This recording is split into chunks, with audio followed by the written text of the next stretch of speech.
Bonjour Denis de Menton, bienvenue. Bonjour, merci. Vous êtes donc le directeur général de France Active. Présentez-nous ce mouvement associatif. Depuis quand il existe? Pourquoi a-t-il été créé? Il a été créé il y a une trentaine d'années pour répondre à des enjeux d'accès à l'emploi. On est fin des années 80, montée du chômage de longue durée. On prend conscience que la formation et le développement de l'emploi ne va pas permettre à tout le monde de retrouver du boulot.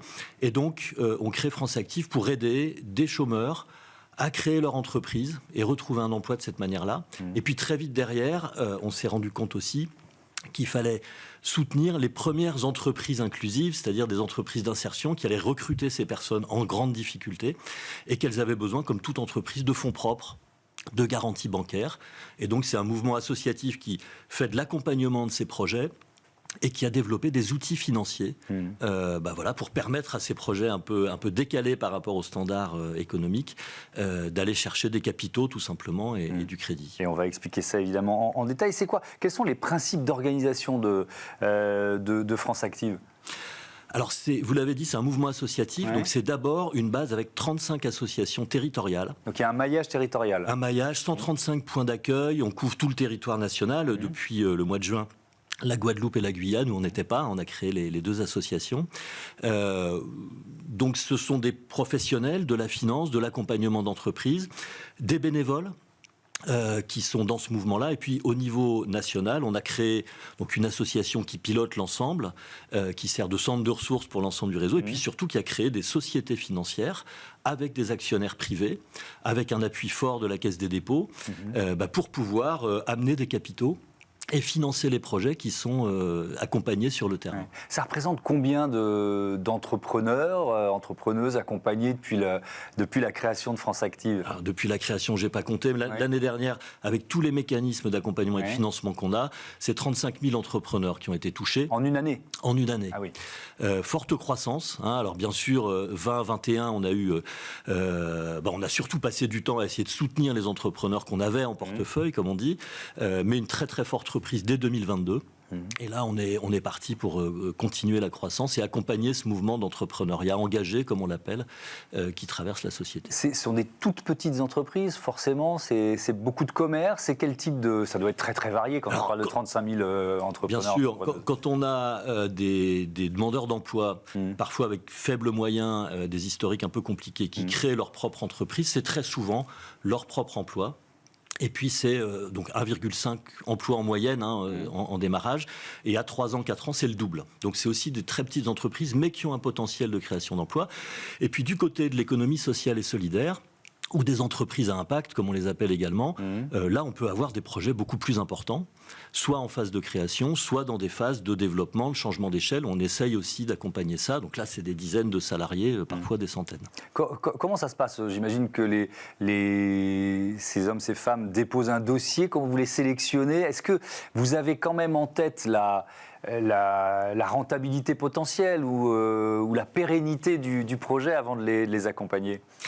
Alors, on les reçoit quand le projet est un minimum décrit. Donc, on ne va pas chercher des gens qui ont simplement une idée. Il y a d'autres réseaux qui font ça très bien, qui forment, qui accompagnent la rédaction du business plan, un minimum de choses, boutique de gestion, BGE, quelques autres, et puis ensuite qui nous les orientent. Et ce sont beaucoup les banques aussi qui nous les orientent. Donc, quand elles estiment que le projet n'est pas complètement mûr, pas tout à fait sécurisé, mais qui a quand même un potentiel, la moitié des projets qu'on reçoit sont orientés par les banques.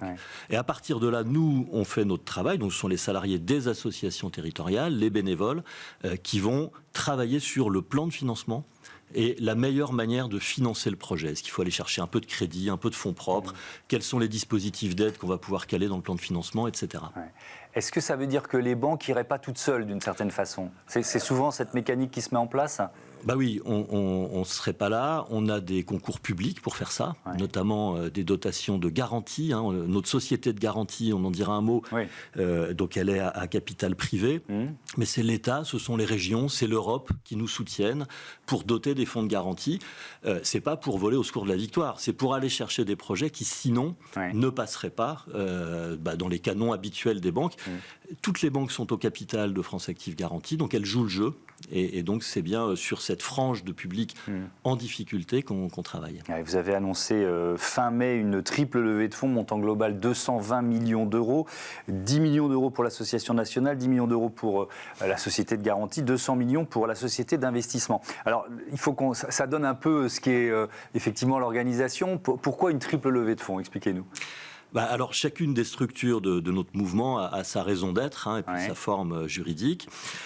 Pour l'association, on va faire ce que font pas mal de grosses associations, c'est-à-dire qu'à un moment donné, on sait qu'on a du développement devant nous. Nous, on pense que les besoins sont énormes pour des entrepreneurs, tout simplement qui veulent retrouver du travail, ou pour des entrepreneurs, et le mouvement est de plus en plus profond, vous êtes là pour en témoigner, qui veulent transformer, qui veulent faire du vert, qui veulent faire du social avec leur entreprise. Donc la clientèle, elle est là. Les besoins de financement sont très importants, notamment en investissement, mais également en couverture de risque. Nous, ce qu'on veut, c'est que les entrepreneurs, notamment quand ils partent de situations difficiles, ne se retrouvent pas plus en difficulté en cas d'échec. Et des échecs, il y en a, c'est normal. Donc, on garantit les crédits bancaires en excluant les cautions personnelles. Ce qui nous permet effectivement, si à un moment donné les choses ne se passent pas bien, qu'on puisse... Alors, pour pouvoir suivre ce développement, l'association va chercher 10 millions d'euros en fonds propres, en quasi-fonds propres, pour pouvoir moderniser nos outils de production. Là, on parle effectivement de nos outils numériques. Il faut qu'on puisse toucher plus de monde. On parle de nos sujets RH, il faut qu'on puisse recruter, fidéliser, qualifier les personnes. Et voilà, on parle des sujets aussi de développement de l'activité, d'implantation territoriale. Donc là, on a besoin de 10 millions d'euros sur 5 ans pour pouvoir faire ces investissements, moderniser, rendre plus de services et développer l'activité. La deuxième levée de fonds qu'on fait, c'est sur la société de garantie, parce que on est contrôlé par la Banque de France, on est contrôlé par la Banque Centrale Européenne, et donc, compte tenu du développement de l'activité, on va bientôt toucher 1 milliard d'euros d'encours. On a besoin d'avoir des fonds propres qui se renforcent.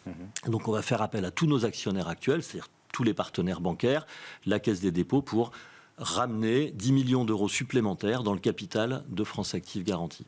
Puis la dernière levée de fonds, la troisième, et non la moindre, c'est France Active Investissement. Donc ça, c'est notre société qui permet d'apporter des fonds propres et donc d'investir dans les entreprises à impact et les entreprises de l'économie sociale et solidaire. Et là, les besoins sont énormes. Nous, on a 300 millions d'euros de capital aujourd'hui qui nous permettent d'investir dans 400, 500 entreprises à impact chaque année, ce qui fait de nous, au passage, le plus gros investisseur à impact en France. Et on pense que pour pouvoir doubler l'activité, on peut le faire. On a besoin de 200 millions d'euros supplémentaires. Est-ce qu'il y a de nouveaux outils financiers créés à l'occasion de cette levée de fonds ? Oui, notamment sur l'investissement. On a modernisé toute notre gamme de garanties il y a quelques années pour mieux protéger notamment les entrepreneurs fragiles.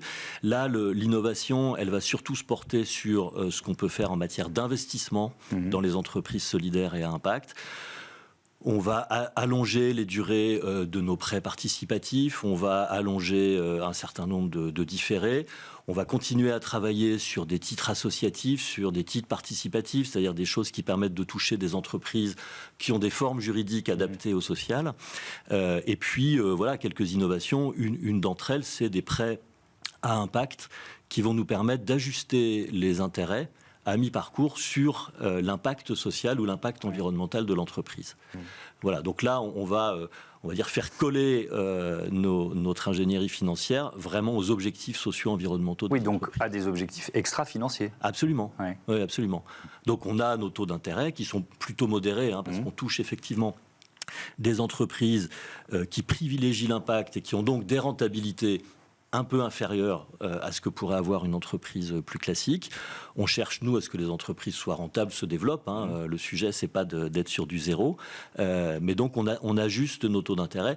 Et surtout, on les ajuste pas uniquement aux critères habituels de risque et de rentabilité.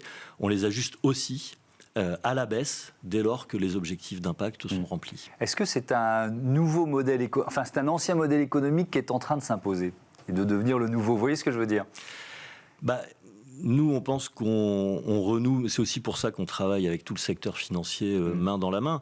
On les fait bouger un petit peu sur leur ligne parce qu'on veut que les choses avancent aussi. Mais finalement, on retrouve ce que sont les banques au démarrage, c'est-à-dire très souvent des organisations qui sont créées pour servir les entrepreneurs. qui sont parfois créés par les entrepreneurs, c'est notamment tout le secteur bancaire mutualiste.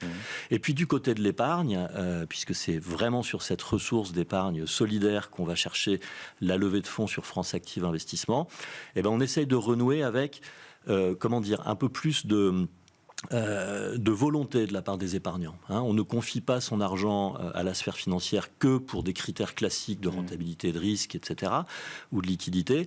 On veut aussi, et c'est de plus en plus important quand on interroge les Français aujourd'hui, on veut aussi savoir où va l'argent et, si possible, qu'il aille et qu'il soit orienté en majorité vers des causes qui touchent l'épargnant, que ce soit l'accès à l'emploi, le développement de son territoire ou l'environnement. Merci beaucoup Denis Demontant et à bientôt sur Bismart. On passe à Merci notre débat objectif sobriété énergétique.